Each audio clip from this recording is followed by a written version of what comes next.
Dear students, next topic, the Cooperative Societies Act 1912. അതായത് 1904 act credit സൊസൈറ്റീസിനെ മാത്രം focus ചെയ്തുകൊണ്ട് രൂപീകരിച്ചിട്ടുള്ള ഒന്നായിരുന്നു. അതുകൊണ്ട് തന്നെ ഈ നോൺ ക്രെഡിറ്റ് സൊസൈറ്റീസിന് യാതൊരുവിധ ലീഗൽ പ്രൊട്ടക്ഷനും ഈ ഒരു ആക്റ്റിൽ ഉണ്ടായിരുന്നില്ല. അതായത് 1904 ആക്റ്റിൽ ഉണ്ടായിരുന്നില്ല എന്നുള്ളതാണ്. അതുപോലെ പ്രൈമറി കോപ്പറേറ്റീവ് സൊസൈറ്റീസിന് മാത്രമാണ് അവിടെ പ്രാധാന്യം കൊടുത്തിരുന്നത്, അല്ലെങ്കിൽ രൂപീകരിച്ചിരുന്നത് പ്രൈമറി കോപ്പറേറ്റീവ് സൊസൈറ്റീസ് ആയിട്ട് മാത്രമായിരുന്നു. സെൻട്രൽ കോപ്പറേറ്റീവ് സൊസൈറ്റീസോ അപ്പർ സൊസൈറ്റീസോ നിലവിലുണ്ടായിരുന്നില്ല ആ സമയത്ത്, അല്ലെങ്കിൽ കൂടുതൽ പ്രാധാന്യം കൊടുത്തിരുന്നില്ല എന്നുള്ളതാണ്. അപ്പോൾ ഇത്തരം ഡ്രോബാക്സുകളൊക്കെ ഓവർകം ചെയ്യുന്നതിന് വേണ്ടി രൂപീകരിച്ചിട്ടുള്ള ആക്റ്റാണ് ദി കോപ്പറേറ്റീവ് സൊസൈറ്റീസ് ആക്ട് 1912 എന്ന് പറയുന്നത്. ഓക്കെ, അപ്പോൾ അതിൻ്റെ ഫീച്ചേഴ്സ് എന്തൊക്കെയാണെന്നുള്ളത് നോക്കാം നമുക്ക്. അതിൽ ഫസ്റ്റ് വൺ,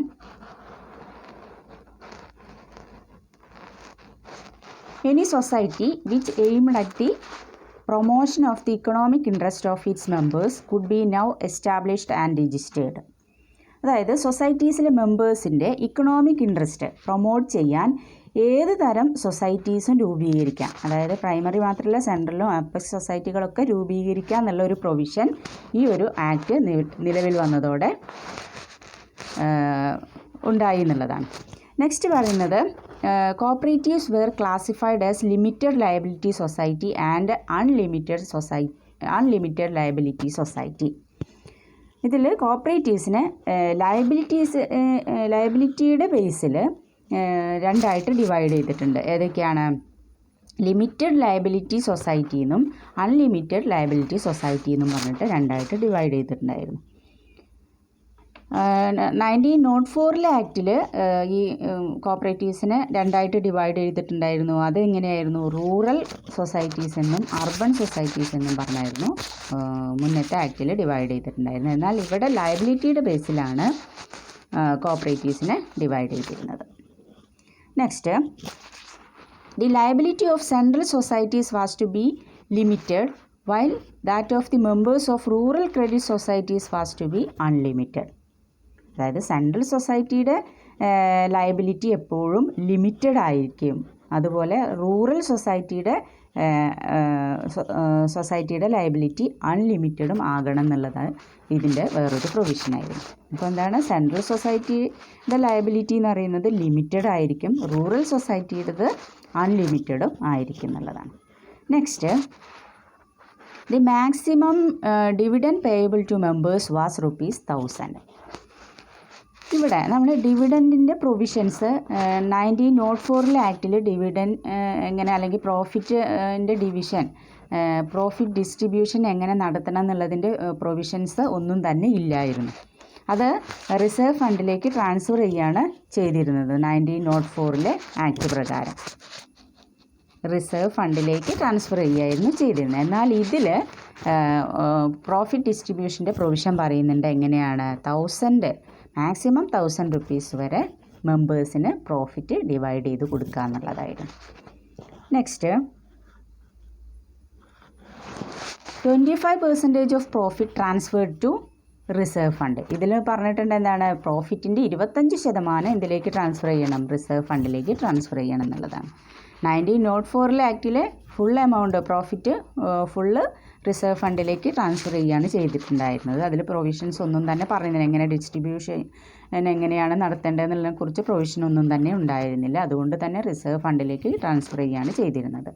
ഇവിടെ ₹1000 വരെ മാക്സിമം മെമ്പേഴ്സിന് പ്രോഫിറ്റ് ഡിസ്ട്രിബ്യൂട്ട് ചെയ്ത് കൊടുക്കാം. അതുപോലെ 25% പ്രോഫിറ്റ് റിസർവ് ഫണ്ടിലേക്ക് ട്രാൻസ്ഫർ ചെയ്യുകയും വേണം എന്നുള്ളതാണ്. Next, the act contains 50 sections. അതായത് ഈ ആക്റ്റിൽ 50 സെക്ഷൻസ് ഇൻക്ലൂഡഡ് ആണ് എന്നുള്ളതാണ് വേറൊരു പ്രൊവിഷൻ. നെക്സ്റ്റ് പറയുന്നത്, local government were permitted to use their discretion in making rules and bylaws of the societies. അതായത് ഈ സൊസൈറ്റീസിൻ്റെ ബൈലോസും റൂൾസൊക്കെ ക്രിയേറ്റ് ചെയ്യുന്നതിൽ ഗവൺമെൻറ്റിൻ്റെ ഒരു പാർട്ടിസിപ്പേഷനും കൂടി വേണമെന്നുള്ളതായിരുന്നു വേറൊരു provision.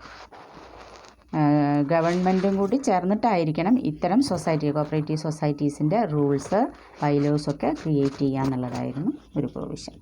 Next, the cooperative society can become A member of another society. ഒരു cooperative സൊസൈറ്റിക്ക് വേറൊരു കോപ്പറേറ്റീവ് സൊസൈറ്റീസിൽ മെമ്പർഷിപ്പ് എടുക്കാമെന്നുള്ള ഒരു പ്രൊവിഷൻ കൂടി ഇതിൽ വന്നു. അതായത് 1904 ആക്ടിൽ ഇൻഡിവിജ്വൽസിന് മാത്രമായിരുന്നു വേറെ കോപ്പറേറ്റീവ് സൊസൈറ്റീസിൽ മെമ്പർഷിപ്പ് എടുക്കാൻ കഴിയുമായിരുന്നുള്ളൂ. ഒരു സൊസൈറ്റിക്ക് വേറൊരു സൊസൈറ്റിയിൽ മെമ്പർഷിപ്പ് എടുക്കാൻ കഴിയുമായിരുന്നില്ല 1904 ആക്ട് പ്രകാരം.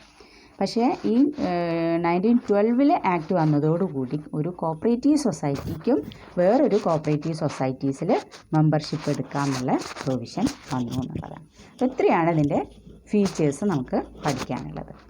ഓക്കെ, നെക്സ്റ്റ്,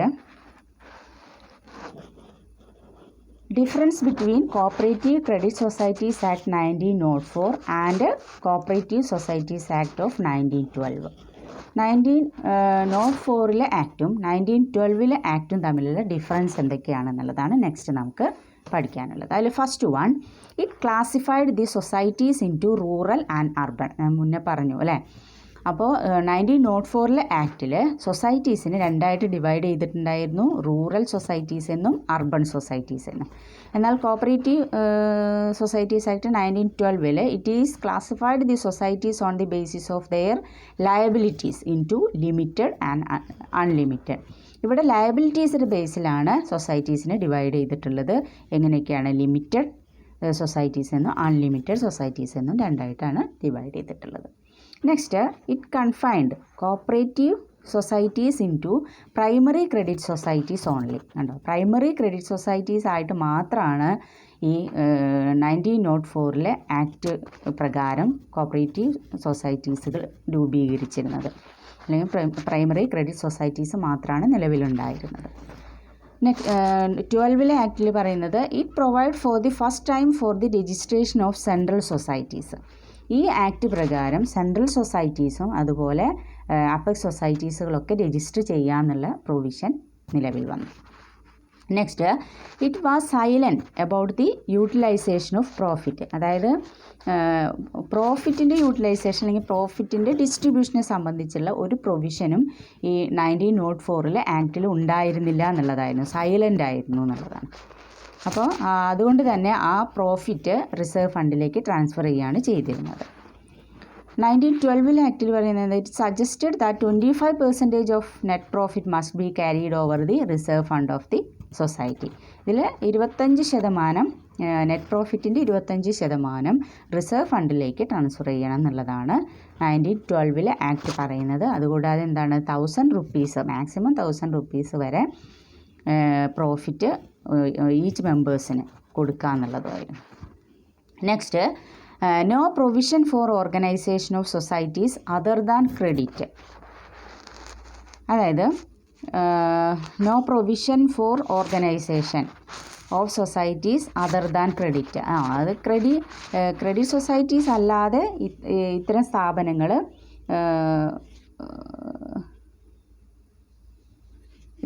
ഇത്തരം പിന്നെ 1904 ആക്ട് പ്രകാരം ക്രെഡിറ്റ് സൊസൈറ്റീസ് മാത്രമായിട്ടാണ് സൊസൈറ്റീസ് രൂപീകരിച്ചിരുന്നത്. എന്നാൽ provision for the registration of non credit societies also. എന്നാൽ 1912 ആക്ട് പ്രകാരം നോൺ ക്രെഡിറ്റ് സൊസൈറ്റീസ് കൂടി രജിസ്റ്റർ ചെയ്യാന്നുള്ള ഒരു പ്രൊവിഷൻ നിലവിൽ വന്നു എന്നുള്ളതാണ്. Next, no member could hold shares worth more than ₹1000. ഈ 1904 ആക്ട് പ്രകാരം 1000-ൽ കൂടുതലായിട്ട് എന്ത് ചെയ്യാൻ പാടില്ല എന്നുണ്ട്, ഷെയർ ഹോൾഡ് ചെയ്യാൻ പാടില്ല എന്നുള്ള ഒരു പ്രൊവിഷൻ നിലവിലുണ്ടായിരുന്നു. 1000 rupees കൂടുതലുള്ള ഷെയർസ് കൈവശം വയ്ക്കാൻ പാടില്ല, അല്ലെങ്കിൽ അതിനുള്ള റൈറ്റ് ഉണ്ടായിരുന്നില്ല 1904 ആക്ട് പ്രകാരം. എന്നാൽ 1912 ആക്ടിലെ members could hold shares worth more than ₹1000. 1000-ൽ കൂടുതലുള്ള ഷെയർസ് ഹോൾഡ് ചെയ്യുക എന്നുള്ള പ്രൊവിഷൻ 12 ആക്ടിൽ വന്നു. നെക്സ്റ്റ് വരുന്നത് individual members are organising A society. ഇവിടെ 1904 ആക്ടിൽ ഒരു ഇൻഡിവിജ്വൽസിന് വേറൊരു സൊസൈറ്റീസിൽ മെമ്പർഷിപ്പ് എടുക്കുക എന്നുള്ളതായിരുന്നു. എന്നാൽ ആക്ട് 1912 അനുസരിച്ച് A society can become A member of another society. ഒരു സൊസൈറ്റിക്കും എന്ത് ചെയ്യാന്നുള്ളത് വേറൊരു സൊസൈറ്റീസിൽ മെമ്പർഷിപ്പ് എടുക്കാം. ഇൻഡിവിജ്വൽസിന് മാത്രമല്ല സൊസൈറ്റിക്കും വേറൊരു സൊസൈറ്റിയിൽ മെമ്പർഷിപ്പ് എടുക്കുക എന്നുള്ള ഒരു പ്രൊവിഷൻ നിലവിൽ വന്നു എന്നുള്ളതാണ്. നെക്സ്റ്റ് വരുന്നത് audit must be done by the registrar directly. 1904 act പ്രകാരം ഓഡിറ്റ് നടത്തിയിരുന്നത് രജിസ്ട്രാർ ഡയറക്റ്റായിട്ടായിരുന്നു. രജിസ്ട്രാർ ആയിരുന്നു ഓഡിറ്റ് പ്രൊസീജിയേഴ്സ് നടത്തിയിരുന്നത് ഇത്തരം സ്ഥാപനങ്ങളിൽ. എന്നാൽ 1912 ആക്ട് പ്രകാരം the audit may be conducted with the help of other persons interested. അതായത് മറ്റുള്ള പേഴ്സൺസിനെ നിയമിച്ചുകൊണ്ട് അല്ലെങ്കിൽ ഓഡിറ്റേഴ്സിനെ അപ്പോയിൻ്റ് ചെയ്തുകൊണ്ട് ഓഡിറ്റ്സ് കണ്ടക്റ്റ് ചെയ്യാമെന്നുള്ളൊരു പ്രൊവിഷൻ 1912 ആക്റ്റിൽ നിലവിൽ വന്നു എന്നുള്ളതാണ്. അപ്പോൾ 1904 ആക്റ്റിൽ രജിസ്ട്രാർ ഡയറക്റ്റ് ആയിട്ടായിരുന്നു ചെയ്തിരുന്നത്. എന്നാൽ 1912 ആക്ട് വന്നപ്പോഴേക്കും ഒരു ഓഡിറ്ററെ അപ്പോയിൻറ്റ് ചെയ്തുകൊണ്ട് അയാളാണ് ഓഡിറ്റ് നടത്തിയിരുന്നത്. നെക്സ്റ്റ് വരുന്നത് no audit fee is charged. 1904 ആക്റ്റിൽ ഓഡിറ്റ് ഫീ ചാർജ് ചെയ്തിരുന്നില്ല. ഒന്നാമത് എന്താ, രജിസ്ട്രാർ ഡയറക്റ്റ് ആയിട്ടാണ് അത് ചെയ്തിട്ടുണ്ട്, ഓഡിറ്റ് പ്രൊസീജിയേഴ്സ് നടത്തിയിരുന്നത്. അതുകൊണ്ട് ഓഡിറ്റ് ഫീസ് ചാർജ് ചെയ്തിരുന്നില്ല എന്നുള്ളതാണ്. 1912 ആക്റ്റിൽ provision for charging audit fee charge ചെയ്യാനുള്ള പ്രൊവിഷൻ നിലവിൽ വന്നു എന്നുള്ളതാണ്. അതായത് എന്താണ്, പുറത്തുനിന്നുള്ള ഒരു ഓഡിറ്ററെ നിയമിച്ചുകൊണ്ടാണ് ഇത്തരം സ്ഥാപനങ്ങൾ ഓഡിറ്റ് പ്രൊസീജിയേഴ്സ് നടത്തുന്നത്. Okay, last one, deposits can be received only from the members of the society. സൊസൈറ്റീസിലെ മെമ്പേഴ്സിൽ നിന്ന് മാത്രമാണ് ഡെപ്പോസിറ്റ്സ് സ്വീകരിച്ചിരുന്നത് ഈ 1904 ആക്ട് പ്രകാരം. അതുപോലെ ലോൺസും പ്രൊവൈഡ് ചെയ്തിരുന്നത് ആ സൊസൈറ്റീസിലെ മെമ്പേഴ്സിന് മാത്രമായിരുന്നു. എന്നാൽ 1912 ആക്ട് പ്രകാരം deposits and loans can be received even from non members. എന്നാൽ മെമ്പേഴ്സിന് മാത്രമല്ല നോൺ മെമ്പേഴ്സിന് കൂടി ഡെപ്പോസിറ്റ്സ് റിസീവ് ചെയ്യുന്നതിന് അല്ലെങ്കിൽ ലോൺസ് പ്രൊവൈഡ് ചെയ്യാനൊക്കെ ഉള്ള പ്രൊവിഷൻ ഉണ്ടായി എന്നുള്ളതാണ് 1912 ആക്റ്റിൽ പറയുന്നത്. അപ്പോൾ ഇത്രയാണ് നമുക്ക് ഈ ഒരു ടോപ്പിക്കിൽ പഠിക്കേണ്ടത്. Okay, thank you.